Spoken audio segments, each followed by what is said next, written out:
Wakwaxe Zainasan. Aujourd'hui, petite review du chapitre 202 de Kimetsu no Yaiba, parce que j'ai vraiment 2-3 trucs à dire sur ce chapitre.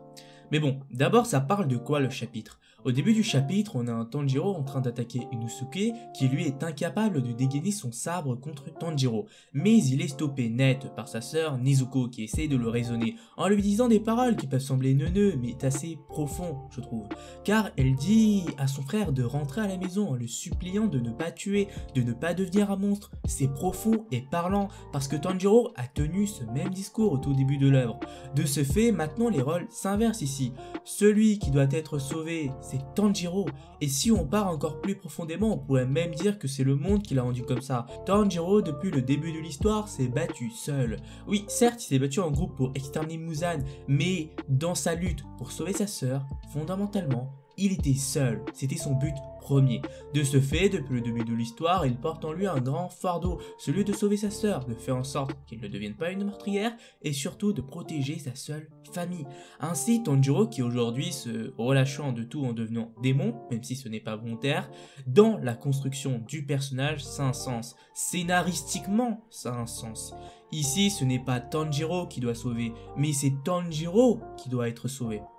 Et c'est beau. Et en plus de ça, on pourrait voir ça comme une conséquence du fait que Tanjiro ait supporté tout ça seul depuis le début de l'histoire. Et ensuite, pour en revenir sur Nezuko et Tanjiro, quand elle dit rentrons à la maison, c'est beau, sachant que pour Nezuko, Tanjiro est sa seule famille.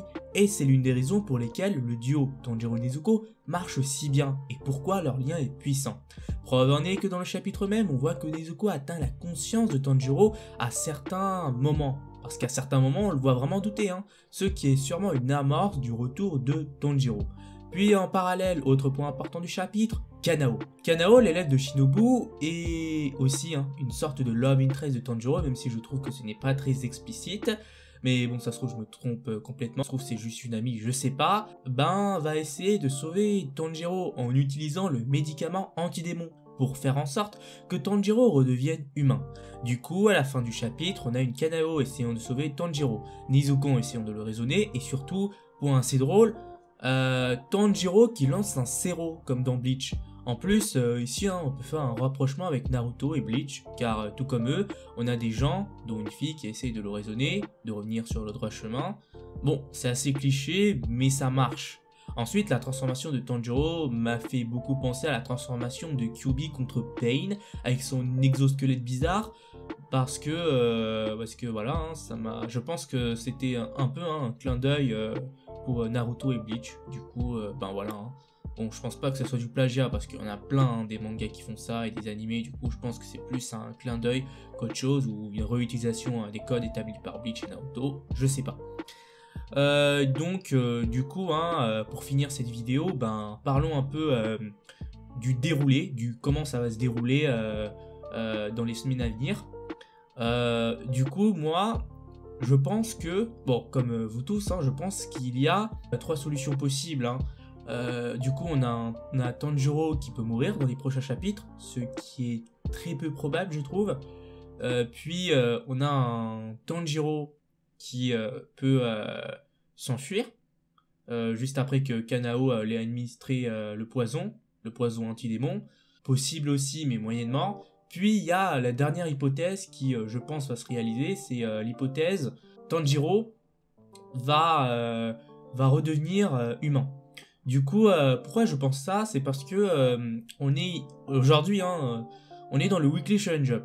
Kimetsu no Yaiba est dans le Weekly Shonen Jump. Du coup, moi je trouverais bizarre que le Weekly Shonen Jump accepte de réaliser une fin assez triste. Parce qu'il n'y a pas beaucoup de shonen dans le Weekly Shonen Jump qui ont une fin triste. Du coup, ça serait bizarre. Mais bon, moi je pense vraiment que l'hypothèse comme quoi Tanjiro va redevenir humain dans les prochains chapitres est le plus plausible. Mais je trouverais que ce ne serait pas cohérent avec le lore de Demon Slayer. Je m'explique. Kimetsu no Yaiba, en fait, est assez triste. En fait, c'est pour ça que ça marche, en fait. Parce que contrairement aux autres titres du genre My Hero Academia ou bien Black Clover, récemment, Kimetsu no Yaiba, ça a un fond assez triste. Les fins d'arc sont assez sombres, je trouve. Puisqu'il y a des morts et tout, et même dans cet arc, il y a plein de morts. Hein. Pas ça cohérent avec le lore de Kimetsu no Yaiba que Tanjiro redevienne humain dans les prochains chapitres. Parce que il y a 2 points qui me font dire que Tanjiro ne pourrait pas redevenir humain dans les prochains chapitres. Ben déjà, premièrement, le chapitre 201, parce que dans le chapitre 201, on voit que Muzan confie tous ses espoirs en Tanjiro pour faire en sorte que Tanjiro devienne le roi des démons, et du coup, le fait même qu'il prononce ça, ça peut prophétiser le fait que Tanjiro devienne réellement le roi des démons par la suite. Mais bon, moi je trouve vraiment con que Muzan dit ça et que 3-4 chapitres après, Tanjiro redevient humain. Ça aurait pas de sens, je trouve. Mais bon, il y a aussi un deuxième point qui me turlupine depuis longtemps dans Kimetsu no Yaiba. Mais bon, je sais pas si ce point est anecdotique, du coup, faut vraiment voir avec l'auteur, faut en débattre, même débattez dans les commentaires si vous voulez. C'est le médecin là, le docteur qui a soigné Muzan et qui a fait en sorte que Muzan devienne un démon. Par exemple, ce docteur, dites-moi si je me trompe, je pense que vraiment exploiter ce personnage, ça pourrait vraiment être intéressant, et du coup on pourrait vraiment voir l'origine des démons. Oui, l'origine des démons c'est Muzan, mais qui l'a transmis à Muzan? C'est le médecin, c'est le docteur. Du coup je ne sais pas si l'auteur de Kimetsu no Yaiba, soit Go-To-Ge Sensei, va faire en sorte que le médecin, le docteur joue un rôle important dans Kimetsu no Yaiba. Et voilà, et du coup, voilà, c'est pour ça que vraiment... et c'est pour ça que je trouverais que cette fin sera assez cohérente avec le lore de Kimetsu no Yaiba, mais que cette fin serait un peu en contradiction avec l'esprit du Weekly Shonen Jump. Voilà.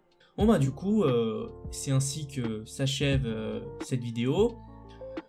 J'espère que cette vidéo vous aura plu, débattez dans les commentaires, et sur ce les gens, à la prochaine.